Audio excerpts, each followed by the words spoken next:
ఈరోజు మనము పొడిపిండితోని కుడుములు చేసుకుందాము. ఇవి పండగలకే కాకుండా పిల్లలకు స్నాక్స్ లాగా కూడా ఇవ్వచ్చు.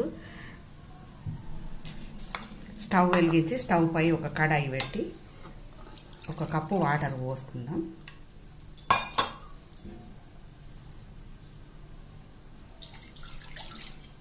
పావు కప్పు వరకు కూడా వేసుకుందాం. పొడిపిండి కదా.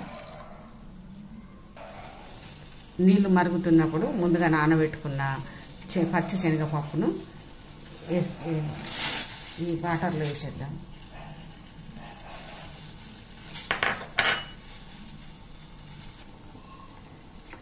శనగపప్పు పూర్తిగా ఉడకడం అవసరం లేదు, కొంచెం ఇట్లా ఒత్తితే అయితే సరిపోతుంది.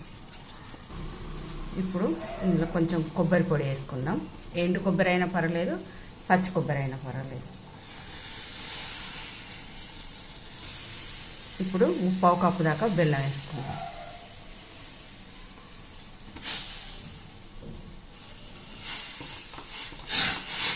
బెల్లం కరిగేటట్టు కలుపుకోవాలి. కొంచెం బెల్లం వేసిన తర్వాత ఎక్కువ ఉడకని అవసరం ఏం లేదు. కొంచెం ఇప్పుడు ఇలాచి పౌడర్ వేసుకుందాం. కొంచెం అంత నెయ్యి వేసుకుందాం.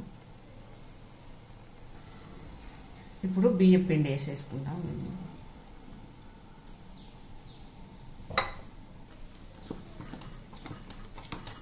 ఇప్పుడు దగ్గరగా అంతవరకు కలుపుకుందాం.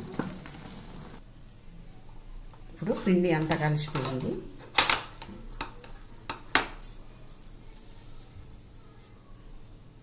ఇప్పుడు ఈ పిండిని పక్కకు పెట్టేసుకొని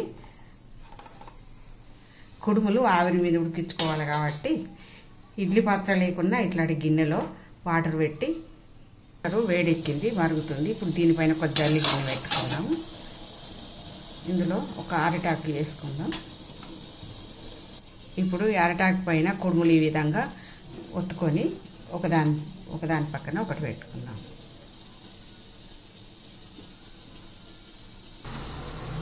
వీటిపైన కూడా ఇంకొక ఆకేసి ఇంకా కొన్ని పెట్టుకుందాం.